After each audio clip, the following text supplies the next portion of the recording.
What's up, guys? Happy Tuesday. Welcome back to Inside the Lines. I have Jake with me. They say this is the slow season. We say otherwise. We got NHL. We got College Baseball World Series.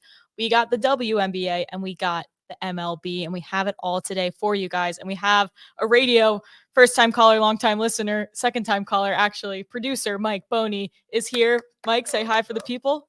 He is going to give us the NHL insight that we cannot offer you outside of the model because we want you guys to get the picks. But I'm not here to tell you how to spend your money on the NHL. But we have somebody who can.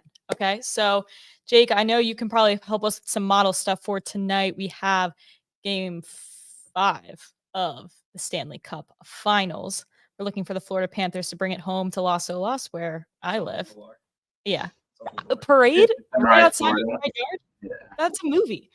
Okay, let's get into Boney's picks first. We got a few NHL picks, and then we'll get into College World Series, and we'll get into the MLB and all of the other good things. Feel free to ask your questions in the chat. All right, let's start off with something simple here.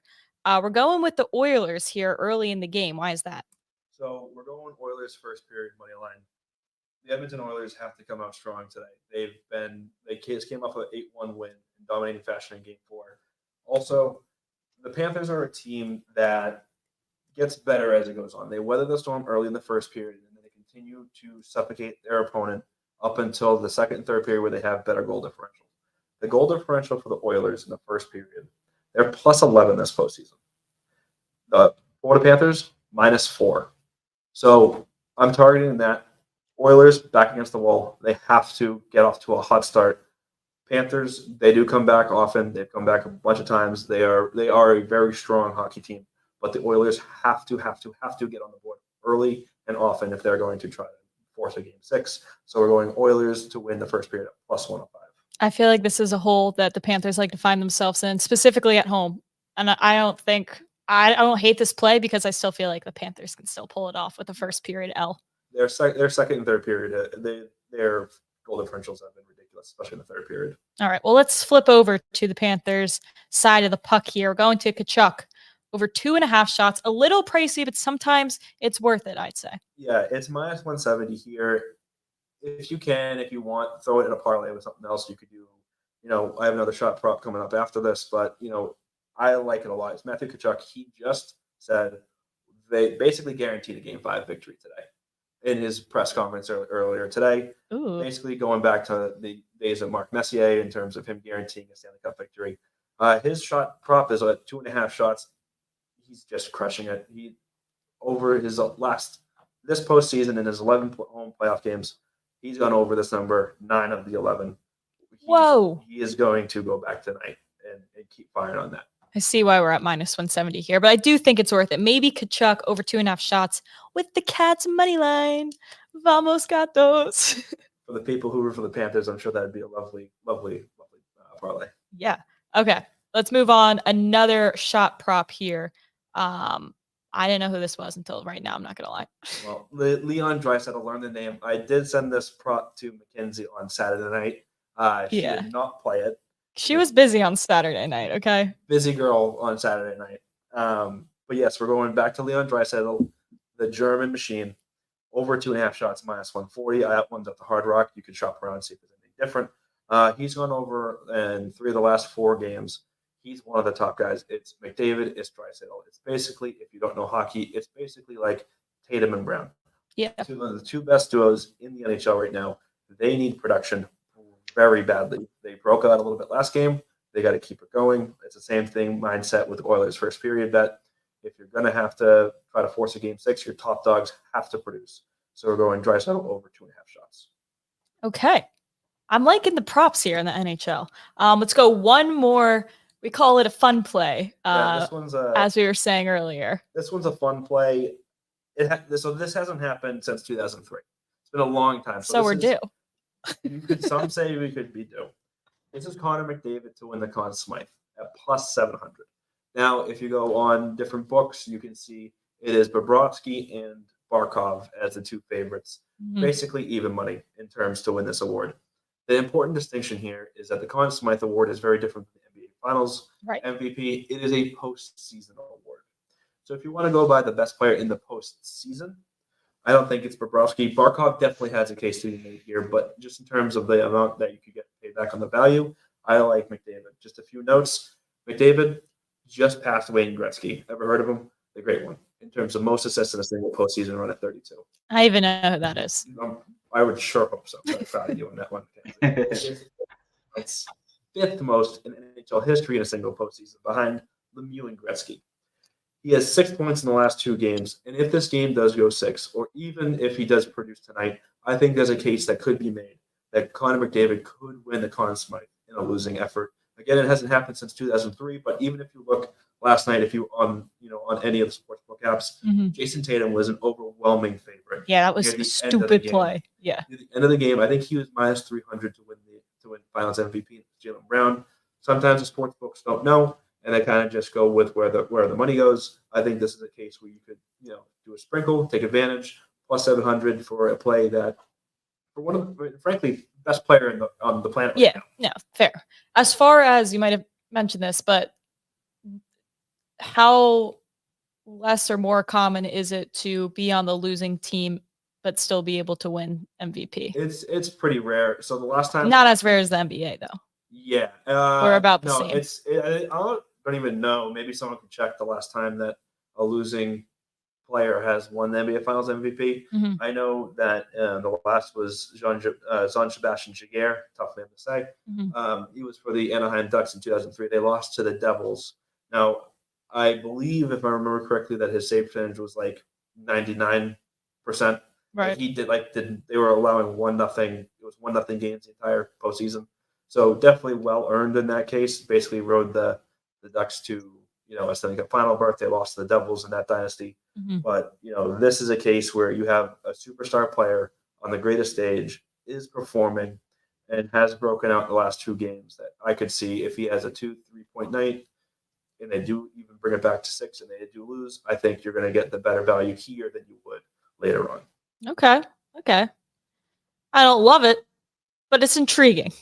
Well, just because I don't want them to win. But no, it is a good play. I think it's worth it, especially at plus 700. Even if they win, the Panthers do win Game 5, you could see a case where totally, if it's a 4-3, 3-2 game, McDavid kind of takes over. You could see a spot where some NHL voters would give the nod to McDavid. Yeah, totally.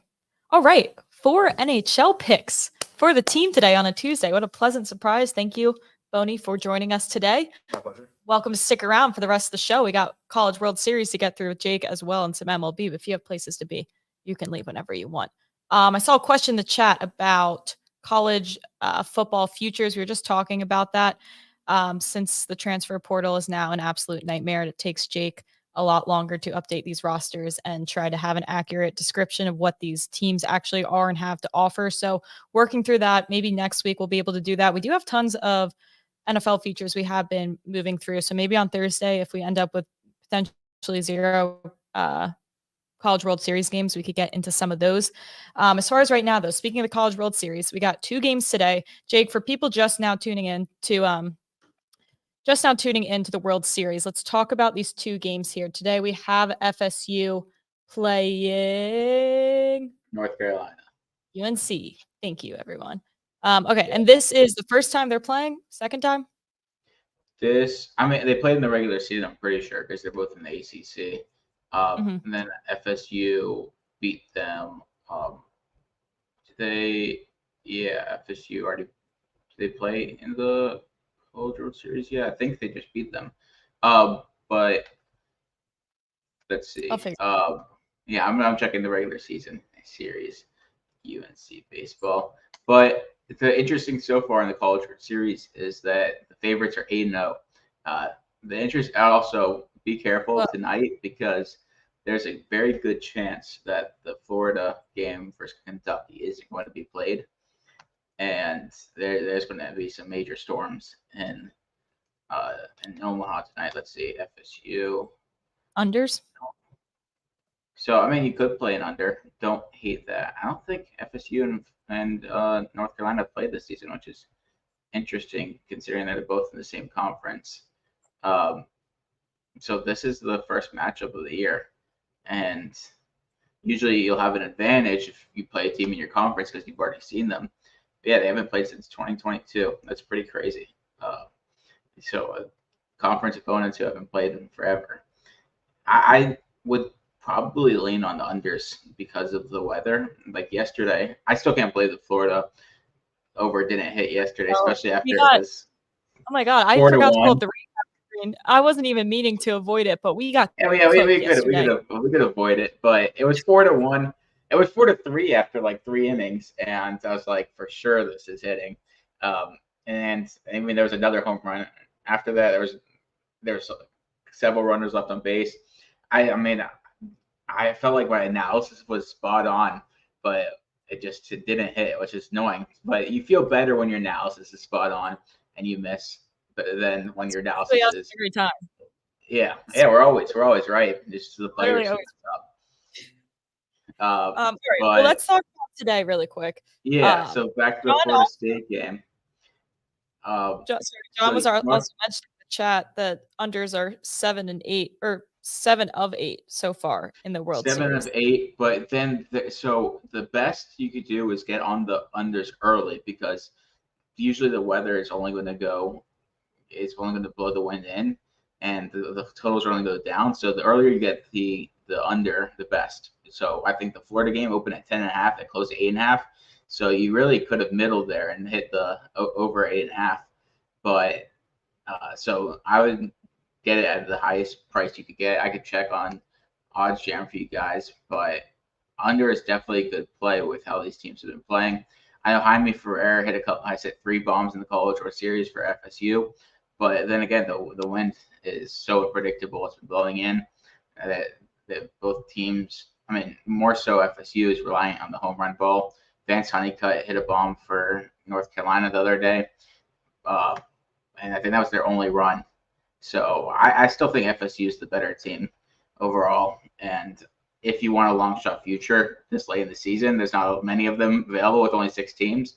FSU, I don't think they're going to beat Tennessee twice, but I think they're still probably the second best team left behind Tennessee. Okay. So we like FSU, probably the second best team behind Tennessee. That's something important to note, I feel like. So we like their money line tonight. We'll go over to the other game too. We're looking at Kentucky playing, Kentucky playing. Yeah. I'm getting so confused by the layout of this, but I'm just going to not try to. I'm just going to let you. I'm just going to let you cook. So, I mean, I've been hedging happiness on the Gators. It's been working a lot.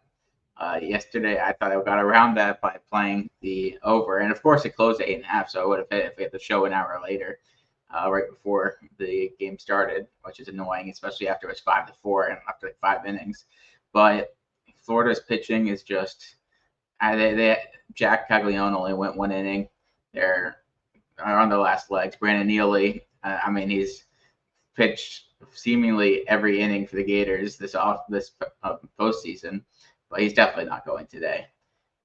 I do think there's like a 95% chance this game is postponed. Yeah, that's what they're saying in the chat too. Yeah, and so I mean, if you take Kentucky, I don't know, depending on your book, they might still honor it tomorrow. I think the weather delay probably helps Kentucky a little more than Florida. I know Florida could get Liam Peterson back if it's postponed for a couple innings, but I think Kentucky's bullpen will be at full strength, and they have the bullpen advantage. So if you get Kentucky later, I would take Kentucky. Hedging happiness here. Hedging happiness usually works in our favor, so we like Kentucky money line. We like FSU money line as well. All right, and then potentially. So do you think this is an act now type situation on Kentucky? Do you want to get this now, or could this potentially have better value post? Yeah, I wouldn't probably. I mean, I don't think it's going to move much. Florida's the bigger name overall too. So true. Just because they were in the championship series last year, they've made 9 of the last 14 College World Series. So I don't think it's going to move much, even though I think Kentucky's the better team. Gators won one of the 3 games they play in the regular season. So back to the North Carolina Florida State game. The best line you get is under 10 at -115 on Circa, if you have Circa. Every other line's at 9. It is at 9.5. So there's some value there. All right.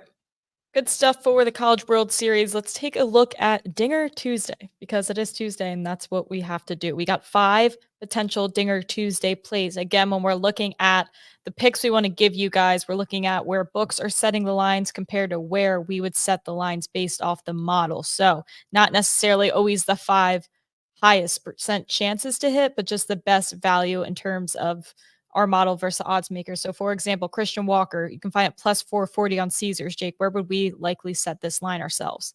Yeah, you can share my screen right now. I have everything up. We would set this at plus 273. So there's plenty of value here. I know Christian Walker was really good to us on Dinger Tuesday last year. I think he's hit one for us so far this season. We like this matchup for the Diamondbacks. I think they're playing Diamondbacks. And they're playing Nationals. I want to say and Jake Irving, he's been good, but he's still a lefty, and we like Christian Walker against lefties. All right, I saw a question about Jordan home run. I don't think there was a Jordan. There was a Jordan question earlier. We have him as the second highest in terms of sim percentage to hit a home run, but I think his best line is like plus 220.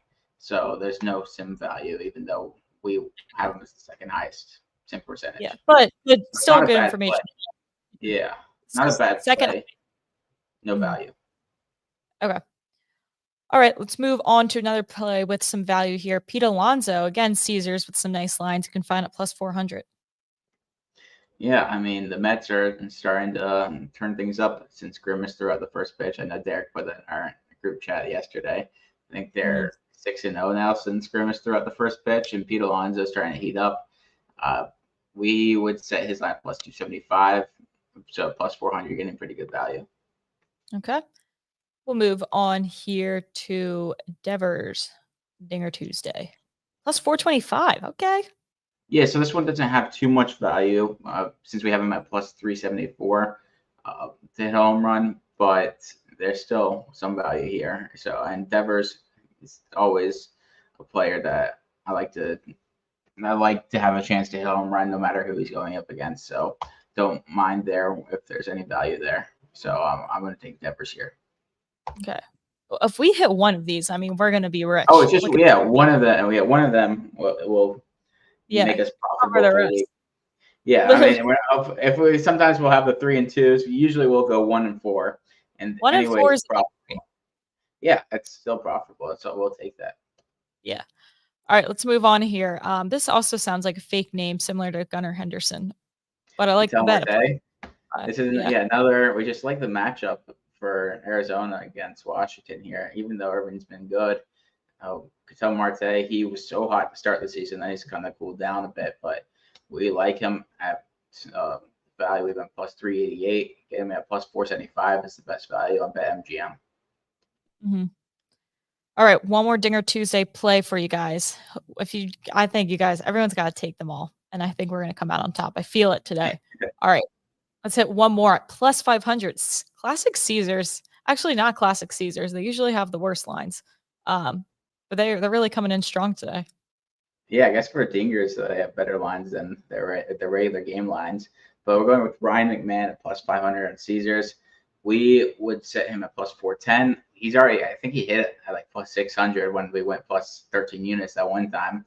So he's been good to us. He's going against Walker Buehler, who is still coming back from injury. He's one of the premier pitchers when he's healthy, but he's still coming back from injury. I think he's given up a home run in pretty much all of his starts since he's come back. So I like this matchup for McMahon. Okay, that's a pretty powerful stat. He's given up a home run in basically all of his starts back. Well, he hasn't had too many starts back, so like 5 or 6. Yeah, but we could just go with that. All right, 5 Dinger Tuesday plays. We have an actual play that Jake likes as well. I see a lot of questions in the chat, though, Jake. While we have the model up, maybe we'll hear some of those right now. I'll look at JD for the Mets. I didn't play this, but we had Yelich score a run value again. I didn't play that, but that's always a good one. I did see we have model value. Let's see. JD over half an RBI. We have him at 0.55. So as long as it's plus money, yeah, you're getting good value at plus money there. We have a consensus line around plus 136. So anything at plus money, we have value on, considering we have him at 0.55. Okay, nice. And look at this. He's had an RBI in 1, 2, 3, 4, 5, 6 of the last 8 games. Wow, Like bats are hot. Yeah, bats are hot for him. How about Bailey Falter? I've seen a couple. Yeah, I'll do Falter, then I'll do Steele. I've seen a lot of Justin Steele. Let's see, Falter for Pittsburgh over 1.5 walks.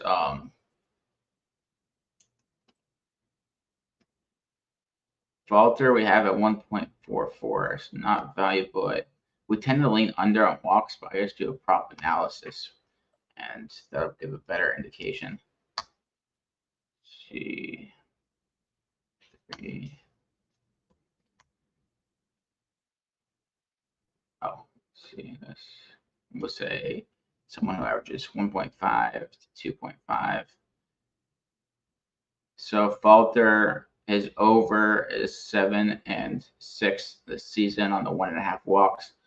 For Cincinnati, it's 0-3. So he's been good against Cincinnati the last in terms of walks. So that scares me a little if you want to play the over. Not our favorite play. Yeah, not our favorite play. And then this is players who average 1.5 to 2.5 walks against the Reds.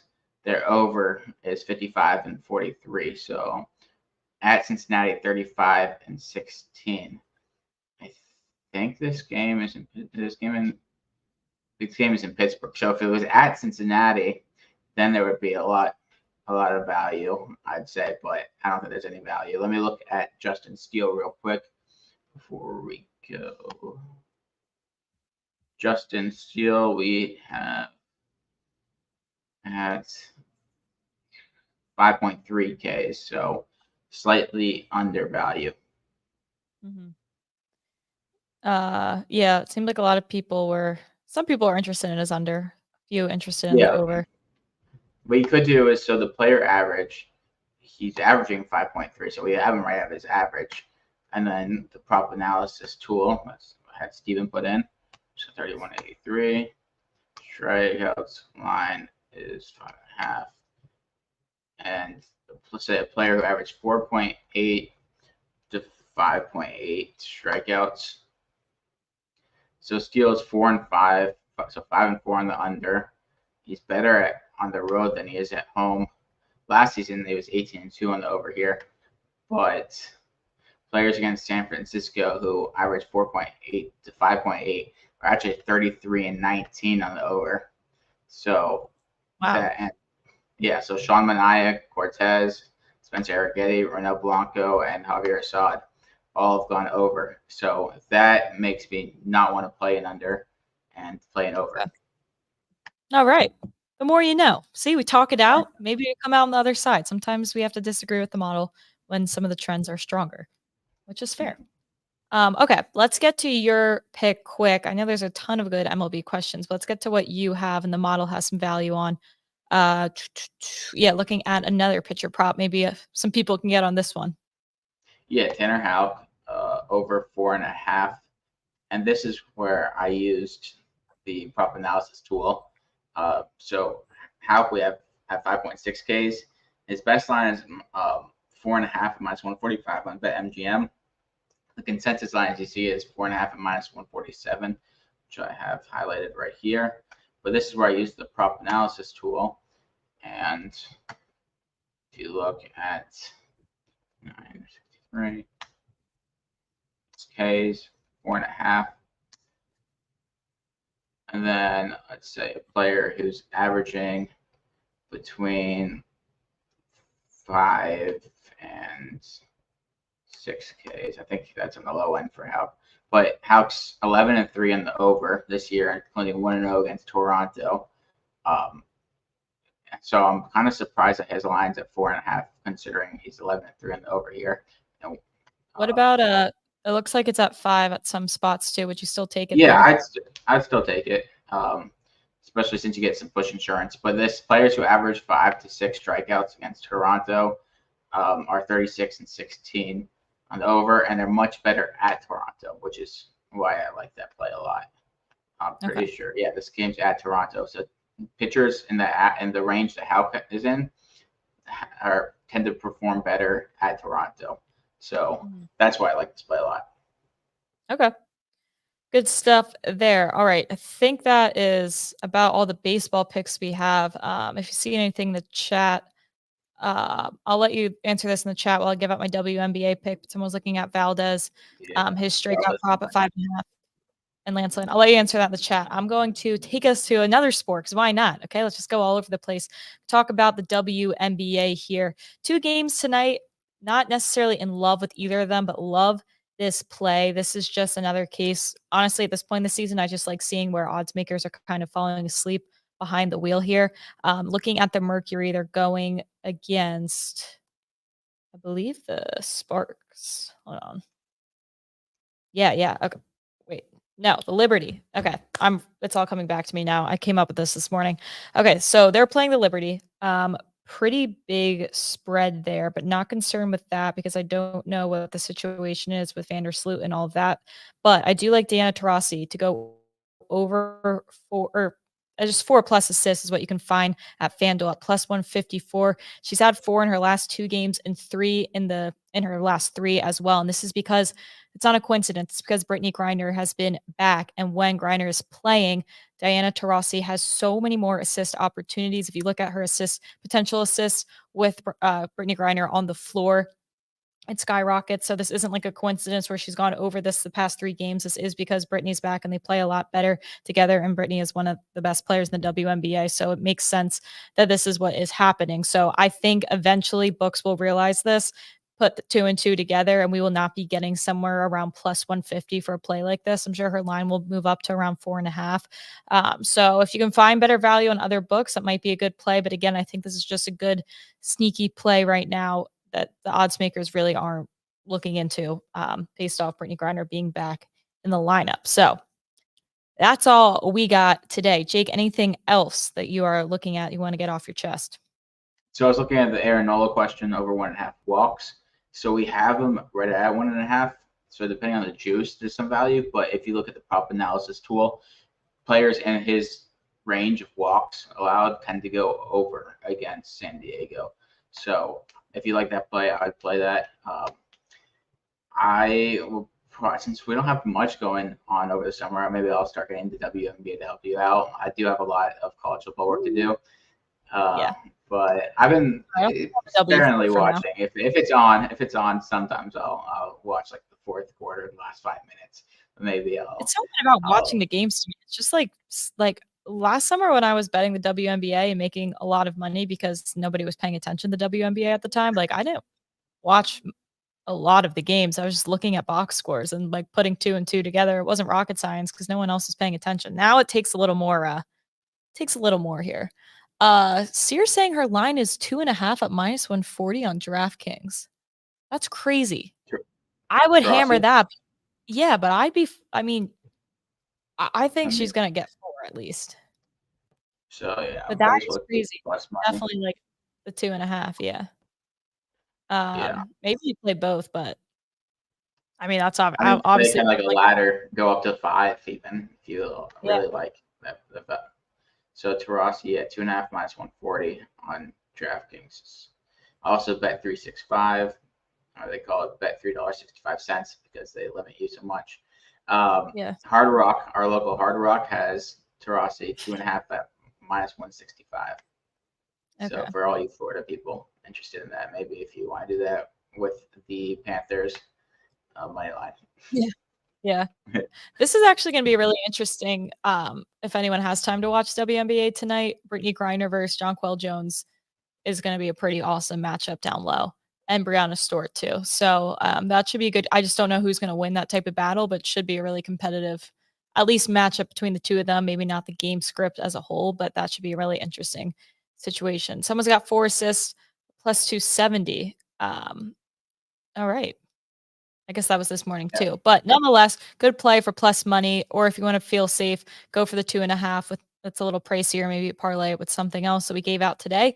Plenty of picks to sort through today. And we have the 4 NHL picks that producer Mike Boney gave out for us. Shout out Boney for that. Appreciate that. No show tomorrow. Thursday, we will potentially be talking about the College World Series. Not 100% though, Jake. Yeah, so it all depends on the weather, first of all, since there could be several games because if the weather pushes back some of these games. But there's either 0, 1, or 2 games going on Thursday. So it all depends on the weather and depends on who wins the elimination games. So hopefully we have something. Hopefully my Gators are still in it. I'm not sure if they will be. Hedging happiness. And then next week, we have the NBA draft on Wednesday and Thursday. They had just split it up into 2 days. I saw DraftKings drop some new lines, so I'll try to do some work on that. And I know there's some question about college football. I'm getting into that. It used to be pretty easy. I'd get the rosters at the beginning of June, and I'd be done by mid-July. Now with all the transfer portal and craziness, I get the rosters in the beginning of July and try to get it done by early August. But I can still make some adjustments and put placeholders in for each team. So I'll try my best to get some stuff out for you guys throughout the summer. Yeah, we'll always have stuff for you guys, okay? We'll always get creative. We'll always have stuff. We'll have draft stuff. We have everything. We can do everything. We can answer all Exactly. All right, guys, another long show today. I don't know what's gotten into us. And Steven, who's usually the chatterbox, isn't even here. And somehow we're going over 30 minutes. So maybe I'll just have to slam my computer keyboard and just get Steven's vibes going. Exactly. This is getting out of hand. All right, guys. Thank you for sticking around. Appreciate it. Again, no show tomorrow, but we will certainly see you guys Thursday. Good luck with your bets. I'll see you guys later.